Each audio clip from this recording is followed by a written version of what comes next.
presentation this morning, our speaker is currently the Director of Operations Research Center of the Philippine Army. His office is tasked as the think tank of the Philippine Army, doing analysis, research, and advocacies of the Philippine Army's achievements in the battlefield.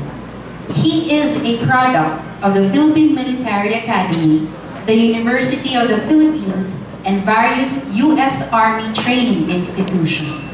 He joins us today to talk about his experiences during the Marawi crisis as Chief of the Joint Task Force Marawi's Information Operations Cell. Ladies and gentlemen, please help me welcome Lieutenant Colonel Joe R. Herrera.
Magandang umaga po sa ating lahat.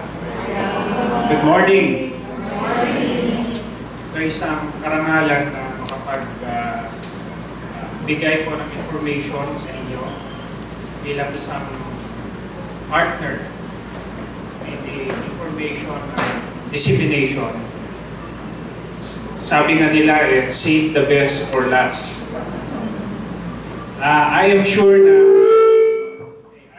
na medyo bombarded na kayo ng information. Since I am the last presenter, I will be presenting a combination of narratives, video, and powerful images. Okay. Those three very important dimensions: words, actions, and images will be the bulk of my presentation. So I'd like to thank Sir Harold, Ma'am Payet, and of course Sir Ray Anthony for the invitation. I'd like to acknowledge the presence of Attorney Susano Roberto, the Mayor of Ayasan Negros. With me is Mr. Marlon Magtira, one of our consultants in digital execution. Before ko po umpisahan, kasi kanina, napansin ko ang dami gumagamit ng Facebook habang may nagsasalita. Okay? So may I request, one-time request, kasi sabi nga nila, save the best for last. Pwede nyo bang i-like yung page ko? Kasi natin ko hanggang, meron pa akong page, Joe R. Herrera, AFP. 1 minute lang po yun. Part po yun ang presentation. Okay, Joe R. Herrera. Okay. Joe R. A. Herrera. AFP. Bakit po gusto kong i-like sa inyo? Kasi during the Battle of Marawi, ginamit ko po yung page ko. Okay? As one of the tools to inform the public. And as the spokesperson of the Joint Task Force Marawi, we utilize the different platforms in order to disseminate information, generate more understanding and awareness. Kaya, I suggest, since lahat po kayo ay information officer, why not create your own fan page? because that will be the platform for dissemination. Kaya makikita nyo yung Johan Herrera AFP, tatak military, tatak armed forces. So kung ano yung mga mensahe ko doon, it's all about security, peace, and stability. Okay, so nakita nyo po? Okay. Okay, so request ko, wag mo na mag-Facebook, focus muna tayo sa presentation. Save the best for last, okay? Just give me 20 minutes, tapos na po to. Okay? The information environment has a critical role in shaping public opinion and perception. In today's digital age, the image of any organization is mostly dependent on the extent of digital footprint created to promote advocacy or spread false information or fake news. In the first few weeks of the Marawi crisis, the ISIS-Mauten terrorist group and their global networks optimized digital media to encourage and reach out to their sympathizers in a fanatical reign of terror. Let me show you a promotional video by the enemy. It was professionally made to entice the vulnerable viewers and disseminate propaganda against the armed forces of the Philippines and the entire government.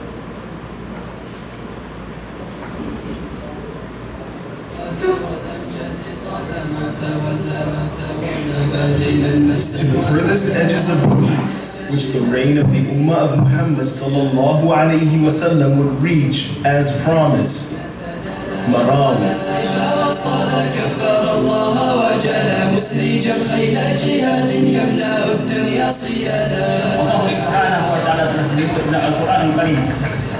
واعتصموا بحبل الله جميعا ولا تفرقوا.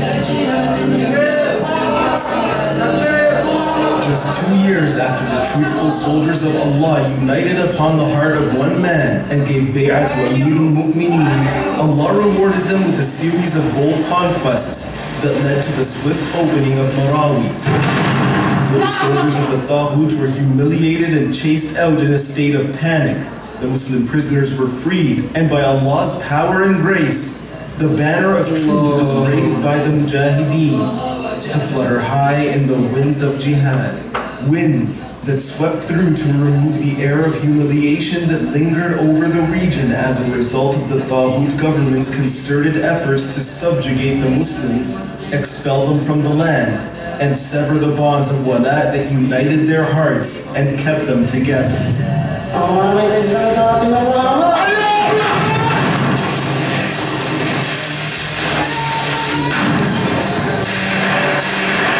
After all their efforts, it would be the religion of the cross that would be broken.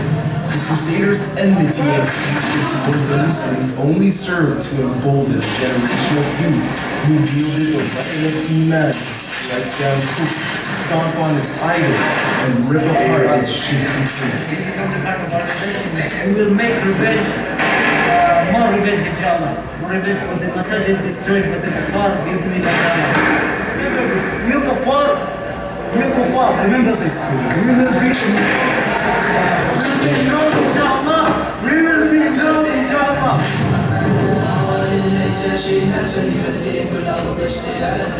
O mga mamamayan ng Pilipinas, hanggang kailan kayo matutuwa sa kasinungalingan? Daan-daan na sa inyong hukbo ang aming napaslang at marami na rin ang mga sugatan. Gumagastos ang inyong gobyerno para pulbusin ang mga mujahidin at mayroon pa silang pondo para wasakin itong Marawi, subalit nagkakamal sila ng yaman mula sa inyo. O kayong mga sundalo ng Pilipinas, wala kayong mapapala sa medalya at sweldo kung ang kapalit nito ay impyerno. Tingnan ninyo ang mga namatay sa inyo. May nagawa ba si Duterte ngayong patay na sila? Wala. Sino ang makapangyarihan? Walang ibang makapangyarihan kundi si Allah subhanahu wa ta'ala. And after the soldiers of the Taghut were left embarrassed and demoralized, Duterte ran to his masters, the defenders of the cross, America, along with their regional guard dog, Australia, and begged them for help. And despite having been previously insulted by Duterte, they were quick to put their differences aside, aiding him with a malicious air campaign with the hope of either achieving victory over the Islamic State or repelling his threat. But the reality of the matter is far worse than they can envision. Their short-sightedness would not allow them to see beyond the bombs they were dropping. As they continue to kill the Muslims and destroy their homes, their tyranny and hypocrisy continues to be exposed, along with their deceptive rhetoric, while the religion of Islam continues to manifest and lodge itself in the hearts of the believers. For with every bomb and mortar dropped, the Muslim youth continue to awaken and rise against this unprecedented aggression. And by Allah's grace, America is continually being drawn into the lands of the Muslims all over the globe, to be weakened and to bleed to death at the hands of the believers. Believers who would never weaken while seeking honor through their religion. Rather, they would remain steadfast, nourished with patience and certainty. Okay, before tayo pupunta dun sa content, kung nakita niyo, as information officer, how did you see the product, the video? Nakita niyo kung paano siya ginamit, how it was crafted, how it was developed.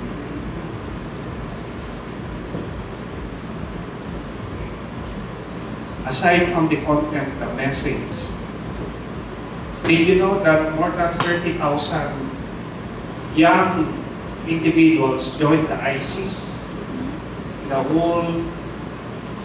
global environment because of this social media?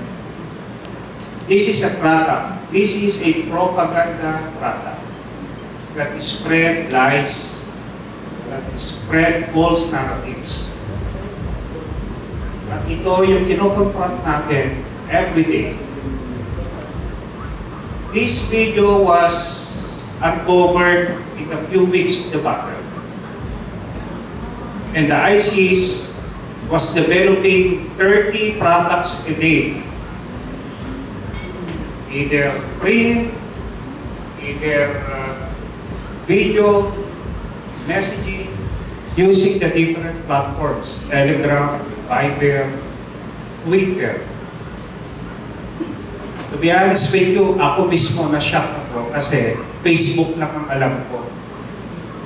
I realized they were using Telegram, Viber, Twitter to disseminate false information. Regardless of the skills of the enemy in creating digital products for their own purpose, their army was victorious in the end. Such victory could not have been possible without the overwhelming support of the affected communities and the general public. Such an overwhelming support and tremendous positive sentiments in the digital world are results of careful planning and strategy. The manner how we disseminate information determines the image we project.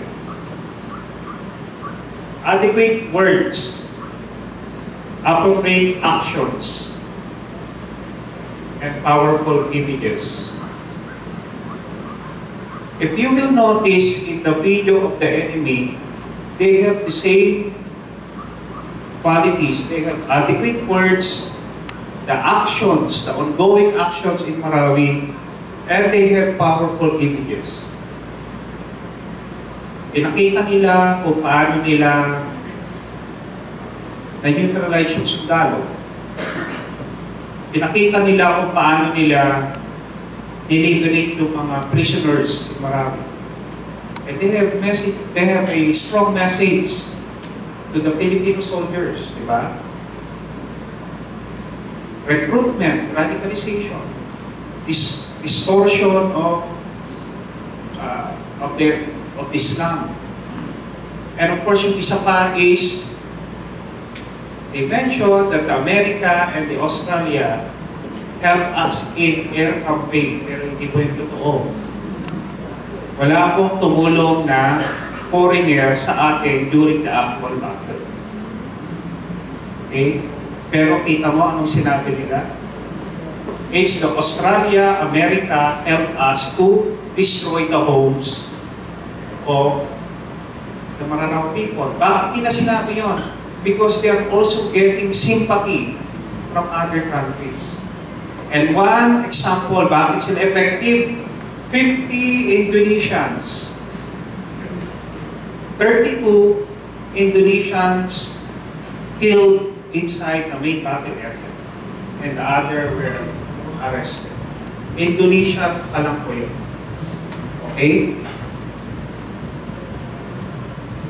The setting of standards for the practice of responsible and ethical social media define our terms of engagement and the development of digital media products created to highlight heroisms of our soldiers. Our digital products, posters, infographics, and videos were developed to present JTF Marawi's themes and messages. Community engagements were highlighted with the aim of fostering better civil military relations and engagement. But no matter how efficient our operations may be, it doesn't count if no one knew about it. Ibig sabihin niyan, kumbaga, ang gaganda natin, ang gaganda nyo, pero nanay lang natin ang nakakaalam.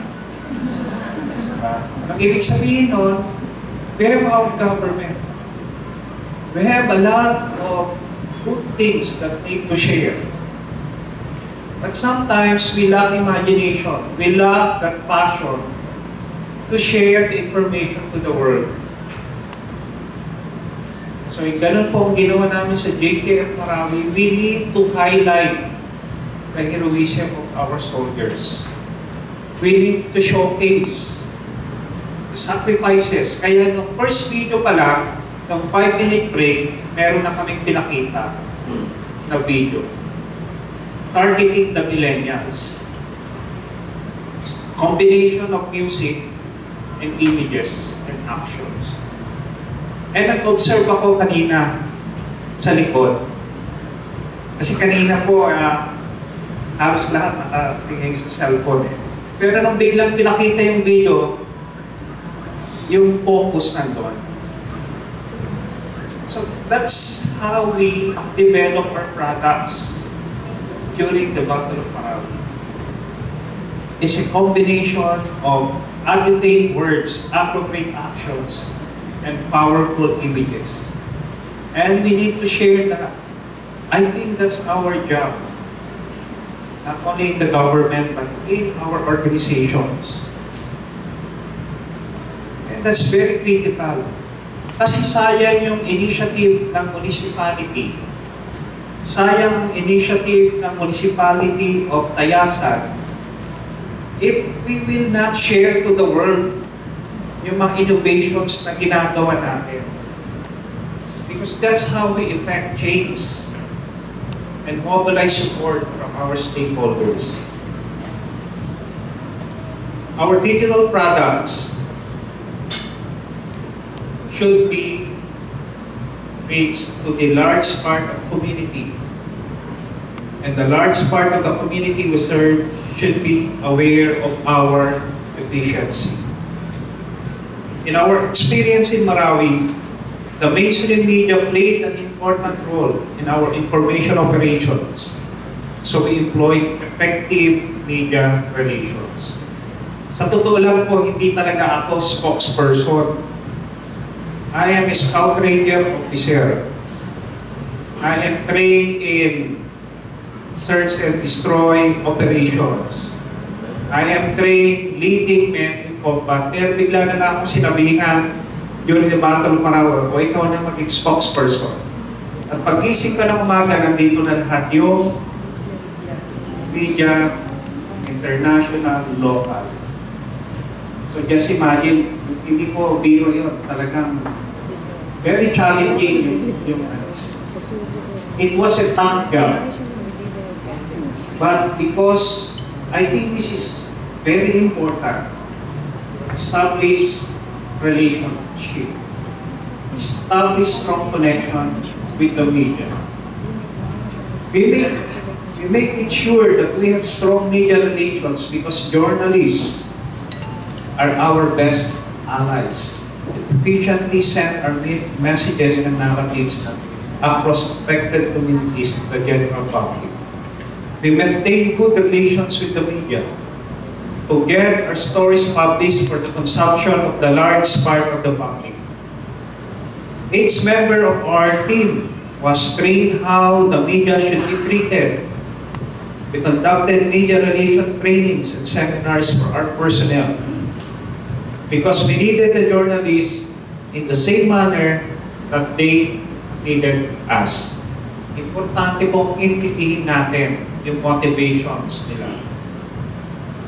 Kaya na, that time talagang, I need to step up. I need to be calm. Relax lang. Kahit na talagang sobrang pressure. Kukulit po ang may media po ba dito? Sorry. Meron ba? Yung mga may from ABS-CBN. Meron? GMA. Hindi kasi yung mga sino yung mga napapanood nyo sa TV, sila yung mga kausap ko palagi. So, you have to navigate that terrain in order to win them and be able to establish a good relationship. JTF Marawi was a media-friendly organization.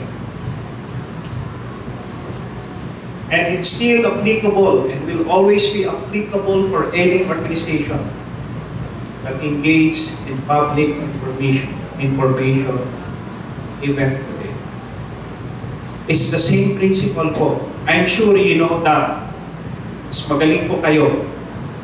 I'm just here sharing, again, reiterating the importance of media information. In public affairs, availability is very important, even in the wee hours of the day. I needed to accommodate interviews for the local and international media organization. During the crisis, we encountered an enemy who extensively engaged relations to different kind of media. Paunahan po ng information eh. Magugulat na lang ako during briefing. May pinapakita sa akin ng mga video ng kalaban. So sabi ko, mukhang nauunahan kami sa information. So with that, we developed the Media Information Center. Gumawa kami ng center, nandun po lahat yung mga media, and nagbibigay po ako ng every activity, every day. Para yung information must be coming from us, not from the enemy. So, yung media, they're expecting, yes, meron na naman akong scope for that. Kasi, Colonel Herrera will be providing them a video, or providing them an information.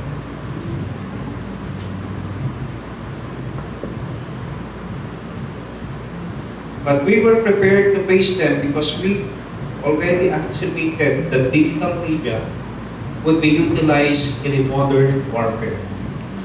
The means of how we process information in reaching our target audiences through digital media is now the norm in public information. We recognize the importance of online technologies. We developed our online presence tools, which included websites and social media properties. We saw the need to enhance our capabilities in evolving technological landscape. Our digital media showcase what we were actually doing during the crisis to serve affected communities while securing Marawi City. In order to catch up with that kind of exercise, we empowered also our troops and reaching out to the communities and closer to the people we serve. This serves as the conceptual basis of the JKF Marawi Information Operation Cells for social media engagement. And the overall mission was to translate tactical gains into legitimate and moral victory.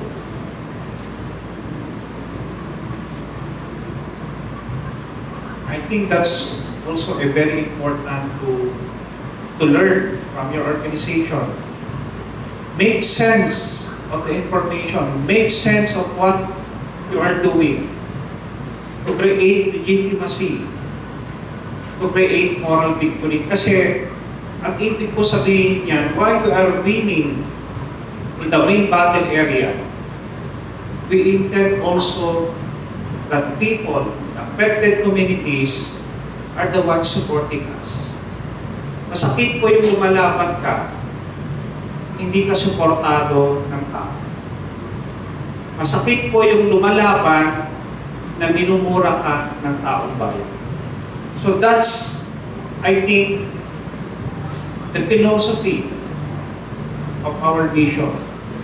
Translating tactical gains into moral victory in the eyes of the affected communities and the people. We impose guidelines and ethical standards in our operations. As may kasabihan po na veritas vinci, truth conquers. In all our communications are all based on truth. That's the most important in our operations. Because the enemy were spreading lies, propaganda, disinformation. So, ano po ang pangtapat natin sa kanila? It should be based on truth. Accurate, timely, and relevant information.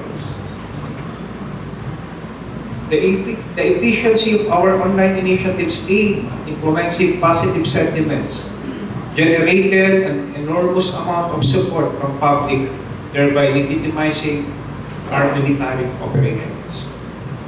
The social media network shape the perceptions and opinions of its users. Our careful planning and execution of social media operations achieve the goal of effectively projecting positive image for the Philippine Army and the Armed Forces of the Philippines. Okay. In this video, yung next, ipapakita ko kung paano namin in-optimize yung different information capabilities to dominate the information.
translating our tactical gains to moral victory, our armed forces were protected in digital media while we boosted their morale, at the same time rallied the general public in the digital realm.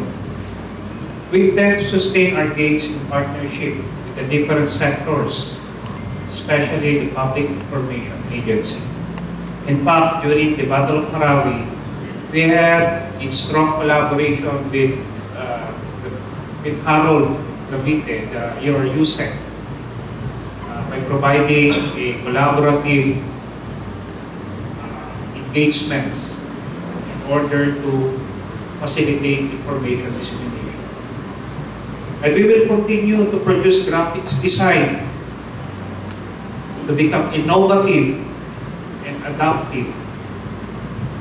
While we won in the Battle of Marawi, the enemy will continue to propagate propaganda products using technology, using digital and social media platforms. I hope you have drawn some insights in our experience that may be applied in the way you execute an effective public information. In fact, part of the video, why we presented preserving cultural and heritage, because in my encounter with the President, our President, President Duterte visited us 7 times in the battlefield. And he is a frontliner commander and leader. He is like a father visiting his sons and daughters. And we appreciated that so much. Kilala niyo po ba si Sak Bongo? Ayun, kasama niya yun. Palagi niyang kasama. Despite the dangers, despite the probability that they will be hit by snipers, pero nandun sila supported their troops.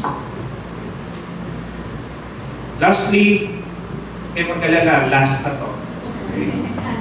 I would like to show you a video of how our ground commanders during Marawi crisis led our troops from their perch.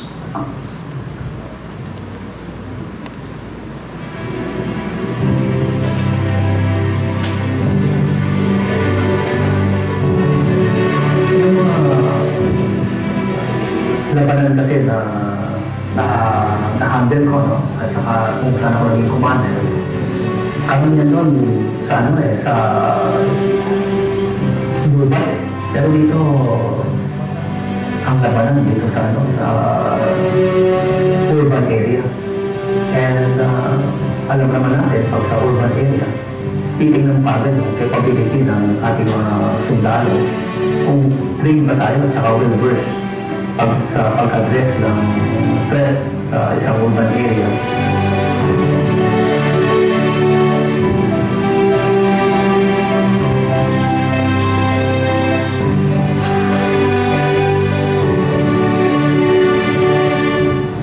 So on May 23, yun yung start ng Marawi. 13:30 ng hapon yun. Ako siguro yung isa sa mga na lumang kaagad yung first day kasi yung first casualties nung Marawi was 3 king at 800 kami kaagad nung hapon na yun. Kaya next 2 days nag-decide ako na baba ko natin buong regiment.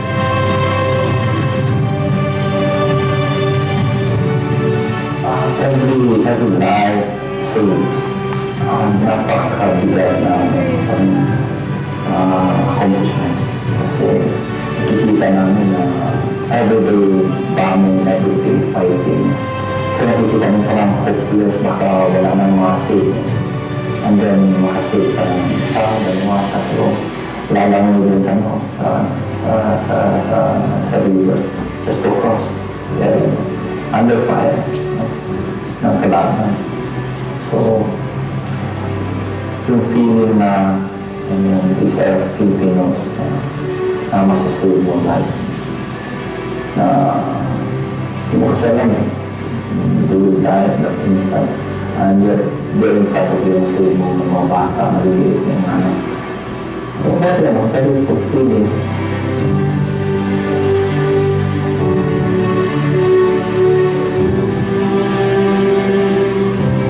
Kawalan yung mga civilian. Kasi along the way, may mga na-rescue din kami mga civilian. Yung mga bata, yung mga babae. Nakikita ko sila, nagsasabi sila, wala silang kain. Wala nang kinakain, takot na takot. Mararamdaman mo yung pakiramdam nila. Kakaiba. Tama na sir yung ganito na nagkakaroon lagi tayo ng conflict. May mga namamatay. I just wish sir na yung mga kapwa Pilipino natin yan, whatever religion they may be, just support each other. Kasi kahit naman anong religion natin sir, we're still Filipino sir. Kasama sa trabaho natin yung nasasaktan. Kasama rin sa pinupaan natin sa tungkulin yung protektahan ng bawat kasamahan natin. Hindi talaga naiiwasan na minsan merong kailangan magbigay na sakripisyo. Isang malaking privilegyo na maging part ako ng history.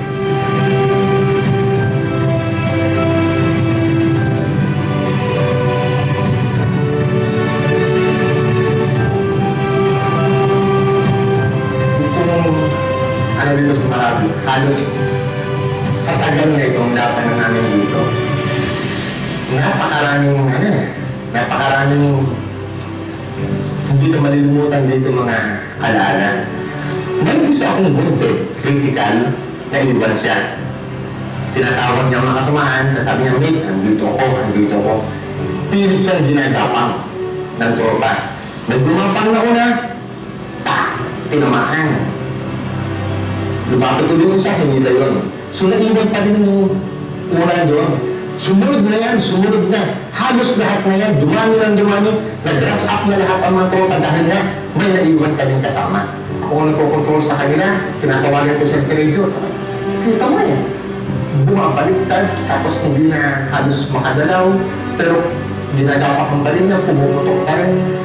Sa ganitong gera, nalilimutan natin ang ating pamilya. Ang unang pumapasok sa atin, ang ating kasama.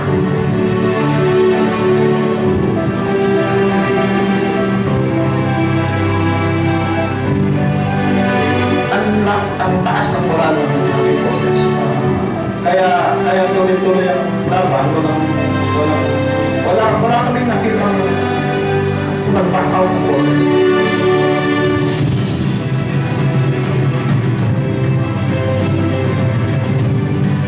Naalala ko lang yung sinabi ni General Gregorio Dalpita. I am surrounded by insurmountable odds that will overcome me and my valiant men. But I am pleased to die fighting for my country. Yun yung nakita ko sa mga sundaluhan natin dito while they are fighting.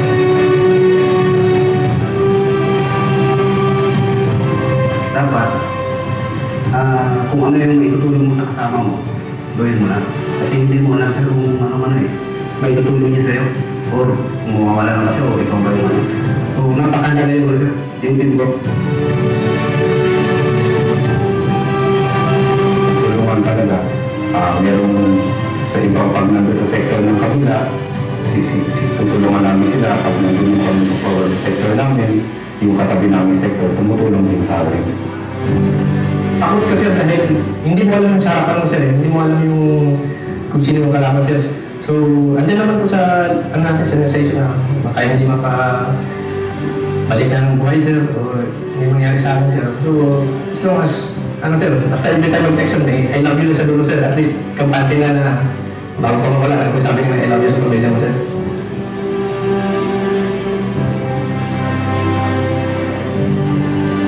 Experience is the best teacher, sabi nila.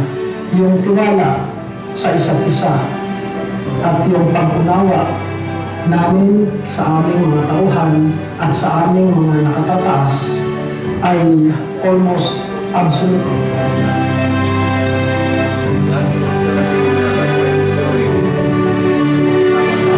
Lumabas na yung term na yung walang iwanan. Sabi nila, makipagpatayan na ako dito dahil alam ko, kasama ko, sa kanan ko, sa kaliwa ko, sa likod ko, na ano doon yung mga kapwa ko yung sundalo.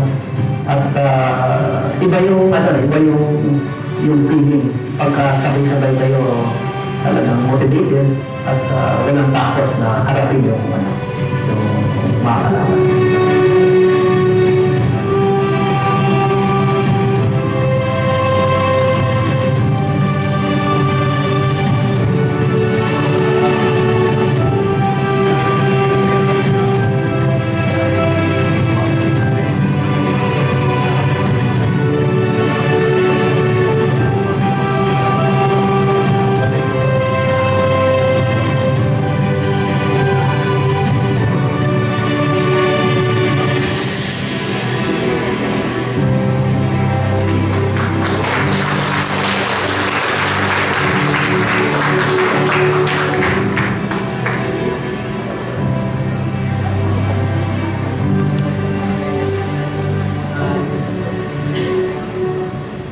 Maraming salamat po.